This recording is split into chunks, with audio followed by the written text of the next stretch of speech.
This is what you've been doing, Jack? 007 of Plainfield, New Jersey. This is a fast-paced, big, heavy-hitting action film. We've got some pretty heavy action sequences. It's just been surreal, to say the least. It's fun, that's for sure. It's hard to kill a McClane. Now you're a McClane? Yeah, I'm a McClane.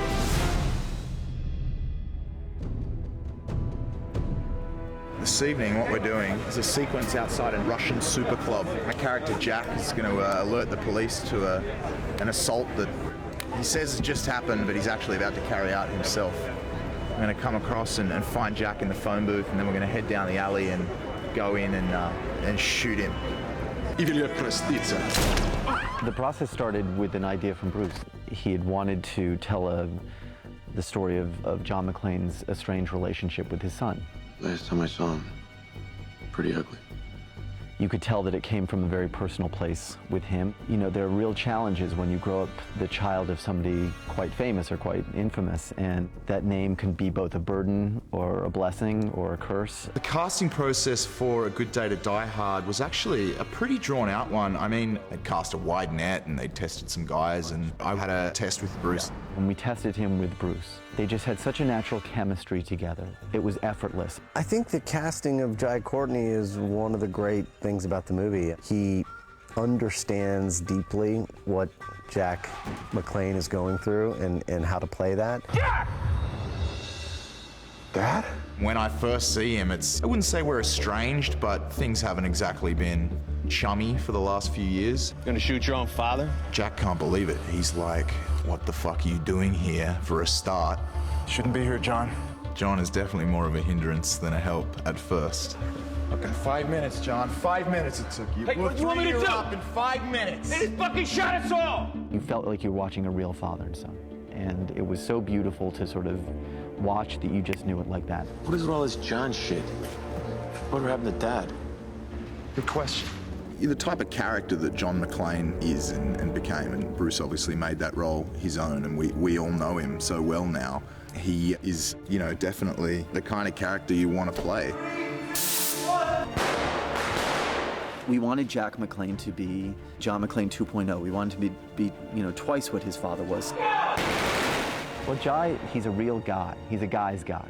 And Die Hard is a guy's guy movie. You're gonna get bloodied and beaten up, and he just owned it. He felt like a McClane, and that was really fantastic. I'm in this condition right now because what's a Die Hard film without getting beat up, you know? I think it just goes without saying it's a prerequisite. I now need that file to unfuck this mission.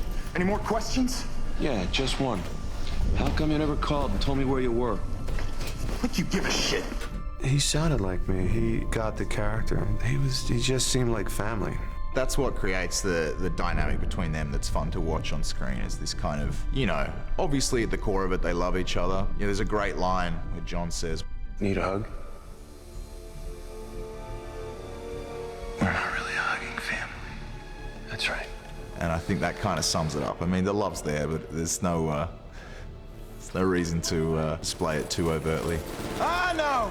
No, you're not gonna open up to me right before we die! John McClane is not like a huggy, touchy-feely guy. He's a real tough love kind of parent.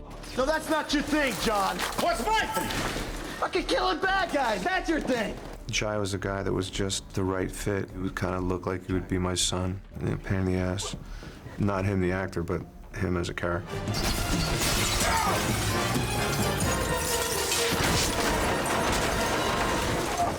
We're at the tail end of a big sequence, big action sequence, where basically we got in a big fight with a bunch of guys in the hotel. Then we're forced to jump out the window, and we've come down, I don't know, probably double whatever that is.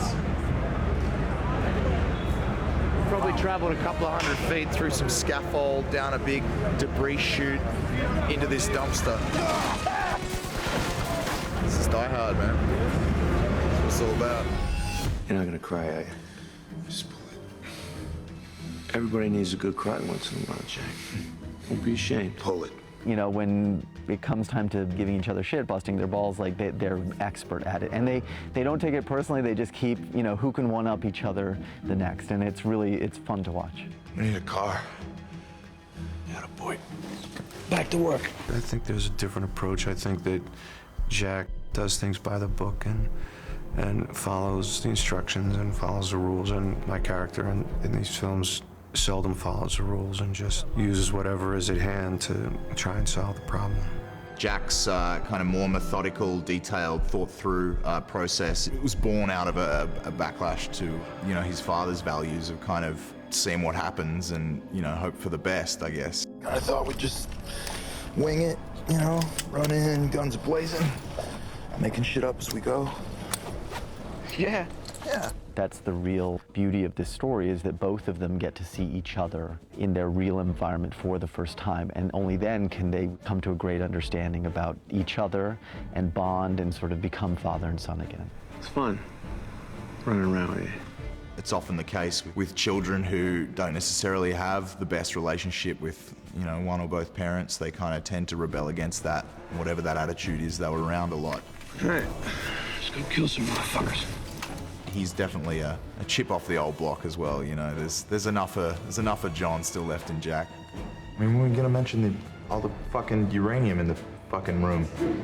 Fucker. Fuck. Bruce is great. You know, he keeps it fresh, he keeps it light.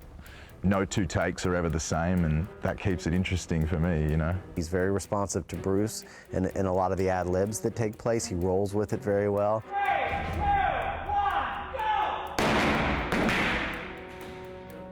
I was a fan of the Die Hard series. You know, who isn't? It's such an iconic franchise, and you know, Bruce is one of those guys that you watch who just does what he does so well. You know what I mean? He's lovable on screen, but he's also a hard ass. You gotta put a whooping on you. You do have to pinch yourself occasionally and go, wow, this is weird. That's Bruce, and I'm doing Die Hard. And the extreme circumstances that they're in and the pressure that he's under force him to kind of breaking point, and it's John's instinct to kind of never give up regardless of the cost that gives Jack a deeper insight into, you know, his values, and I think he respects him for that, and you know, of course, he's depending on him by the end of the film. People talk about Die Hard and the formulas of Die Hard and the sort of what makes Die Hard great, but at its core, it's a man saving the people he loves the most. And I think that's what connects people to these stories in a very emotional way, what connects, I think, Bruce in a very emotional way to this. You know, if you're gonna die hard for something, I think it's your family. Just call me Dad. No. I don't think so. You're hearing things. You got swimmers here.